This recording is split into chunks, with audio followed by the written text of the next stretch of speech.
Stock market में पैसा बनाने का सपना सब देखते हैं, लेकिन शुरू कहां से करें ये समझ नहीं आ रहा। तो आज इस वीडियो में मैं आपके लिए स्टेप बाय स्टेप वही बताऊंगा, एक परफेक्ट बिगनर रोड मैप जिससे आप अपनी स्टॉक मार्केट जर्नी आसानी से स्टार्ट कर सकते। नमस्कार दोस्तों, मेरा नाम राजेंद्र सिंह गोड़े और आपने देखना शुरू कर दिया है SMBI फाइनेंशियल का यूट्यूब चैनल। अगर आप स्टॉक मार्केट में नए हैं और अपनी फाइनेंशियल जर्नी स्टार्ट करना चाहते हैं तो ये वीडियो आपके लिए काफी इंपॉर्टेंट होने वाला है, इसलिए वीडियो अंत तक जरूर देखिएगा और वीडियो पसंद आए तो लाइक, शेयर और कमेंट करना ना भूलिएगा। शुरू करते हैं आज का वीडियो। सबसे पहले स्टॉक मार्केट होता क्या है वो समझ लेते हैं। स्टॉक मार्केट वो प्लेटफॉर्म है जहां पर जब भी कंपनीज को फंड्स की रिक्वायरमेंट होती है तो वो अपने शेयर्स को लिस्ट करके वहां से जो है पब्लिक से फंड रेज करते हैं।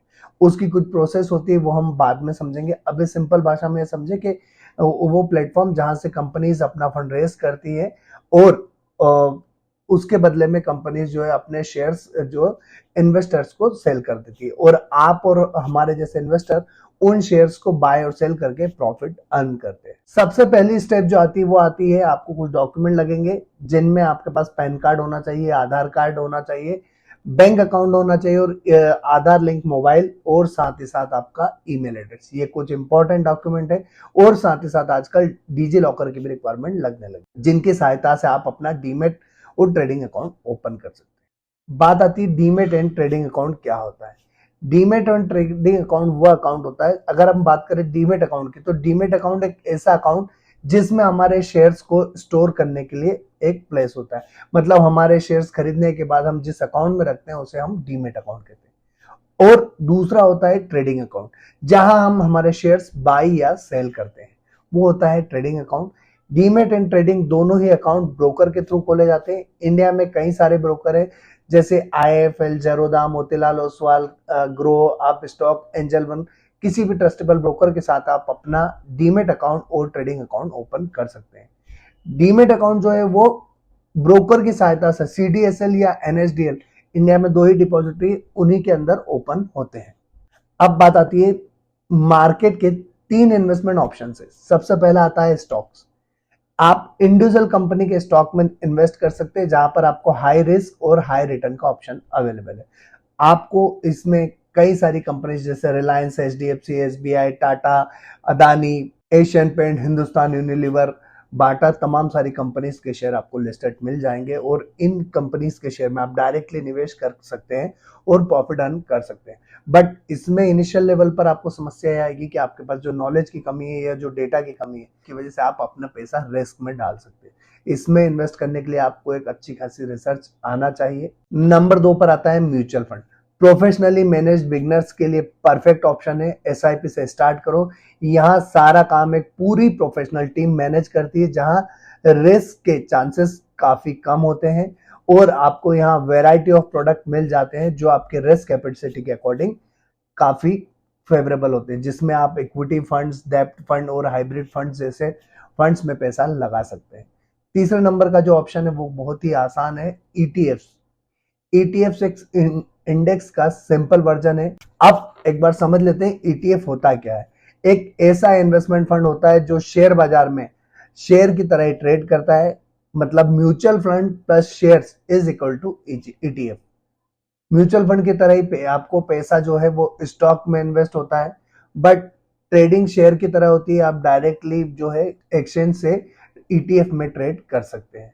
अब ETF काम कैसे करता है उसका हम एक एग्जांपल समझ लेते हैं। निफ्टी की टॉप 50 कंपनीज का एक ETF है जो निफ्टी की टॉप 50 कंपनीज में आपके पैसे को इन्वेस्ट करेगा। बैंक निफ्टी का एक ETF है जो आपके बैंक निफ्टी के कंपनीज में आपका पैसा इन्वेस्ट करेगा। और गोल्ड ETF जो गोल्ड की प्राइस में फ्लक्चुएशन से आपको रिटर्न जनरेट करके देगा और इसका जो प्राइस है वो डेली बेसिस पे मार्केट आवर्स में चेंज होता रहता है। नंबर 5 पर आता है फंडामेंटल और टेक्निकल एनालिसिस। मतलब हम इन स्टॉक मार्केट के शेयर्स में निवेश कैसे करें, उसके लिए जो हमें रोड मैप में सबसे इंपॉर्टेंट फैक्टर है वो है fundamental and technical analysis. Stock choose करने के 2 तरीके होते हैं, एक फंडामेंटल एनालिसिस होती है और एक टेक्निकल एनालिसिस। सबसे पहले बात करते हैं फंडामेंटल एनालिसिस की।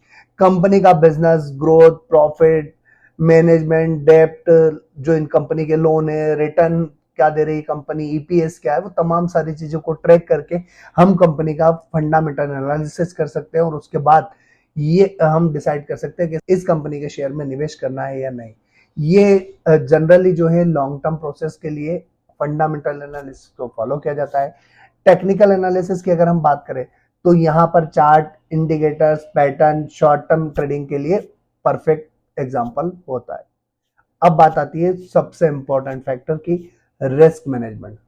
अगर आपको स्टॉक मार्केट में आना है तो आपको रिस्क मैनेजमेंट सबसे इंपॉर्टेंट है और बहुत सही तरीके से अपने रिस्क मैनेज करते आना चाहिए। मार्केट में कमाते भी है वही लोग जिनके पास रिस्क मैनेज करने की कैपेसिटी होती है। इसके कुछ रूल्स है जिनको आपको मार्केट में आने के बाद कभी नहीं भूलना है। जैसे नंबर 1 पे आता है आपका जो पूरा फंड है वो एक ही स्टॉक में कभी नहीं लगाएं। नंबर 2, स्टॉप लॉस लगाकर ही ट्रेड करें। नंबर 3, आप वही अमाउंट इन्वेस्ट करें जो आप लॉन्ग टर्म के लिए होल्ड कर सकते हो। और नंबर 4, किसी भी स्टॉक में इन्वेस्ट करने से पहले स्टडी जरूर करें। अब बात करते हैं part number 7, small start consistency big. मतलब अगर आप 10,000 से शुरू करना चाहते हैं तो आप बिल्कुल 10,000 से शुरू कर सकते हैं। मार्केट में कंसिस्टेंसी सबसे बड़ा वेल्थ क्रिएशन का ऑप्शन है। एसआईपी, डिसिप्लिन बाइंग और पेशेंस, यही असली मैजिक है स्टॉक मार्केट का। इसको हम एक एग्जांपल के थ्रू समझ के देखते हैं। बीएससी लिमिटेड एक कंपनी है जिसका आईपीओ जनवरी 2017 में आया था। ये कंपनी 806 रुपए की प्राइस पर अपना आईपीओ लेकर आई थी। अगर मान लीजिए आपने या मैंने इस कंपनी के आईपीओ में 15,000 रुपए लगाए थे तो हमें उस समय 18 शेयर अलॉट हुए थे और कंपनी ने 2 बार 3:1 के रेशो में बोनस दिया। मतलब मार्च 2022 में कंपनी ने 3:1 के रेशो में बोनस दिया था। जो 18 शेयर हमारे पास थे उनको अगर हम 3:1 से करें तो 54 शेयर, 18 के 54 शेयर हो गए। फिर मई 2025 में कंपनी ने 3:1 के रेशो में फिर से बोनस दिया। मतलब अब हमारे जो 54 शेयर थे वो 162 शेयर हो गए। मतलब टेक्निकली अगर हम समझे तो 18 शेयर जो हमारे पास थे मार्च 2017 में, वो आज 162 शेयर हो चुके हैं। आज की अगर हम करंट प्राइस की बात करें तो 2827 रुपए का प्राइस है जो कि क्लोजिंग प्राइस है। और 162 शेयर मतलब 4,57,974 रुपए का हमारा 15,000 की जो वैल्यू थी वो आज 4,57,974 रुपए बन चुकी है।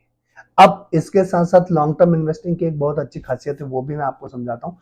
क्या होता है, कंपनी अपने जब प्रॉफिट होता है तो उसमें से डिविडेंड देती है। उस डिविडेंड को अगर हम देखें तो इस कंपनी ने कुल अपनी लिस्टिंग के बाद से आज तक 13 बार डिविडेंड अनाउंस किया है, जिसमें अगर हम देखें तो कुल मिला के 10,377 रुपए का सिर्फ डिविडेंड वैल्यू है। मतलब अगर टोटल वैल्यू देखें तो 4,68,351 रुपए। हमने 15,000 रुपए का इन्वेस्टमेंट किया और वो हमारे 15,000 रुपए अगर हमने उसको आज तक हाथ नहीं लगाया है तो 4,68,351 रुपए हो गए। मतलब ऑलमोस्ट 31 टाइम्स हमारी वेल्थ क्रिएट हुई है। तो ये मैजिक है लॉन्ग टर्म इन्वेस्टिंग का, सही इन्वेस्टमेंट का, प्रीमियम क्वालिटी के स्टॉक में इन्वेस्ट करने का। तो उसके लिए आपको रिसर्च आना चाहिए। अब जो कॉमन बिगनर मिस्टेक्स होती हैं वो क्या होती है वो भी मैं एक बार आपके साथ शेयर करता हूं, जिसका आपको मार्केट में आने के बाद काफी बारीकी से ध्यान रखना है।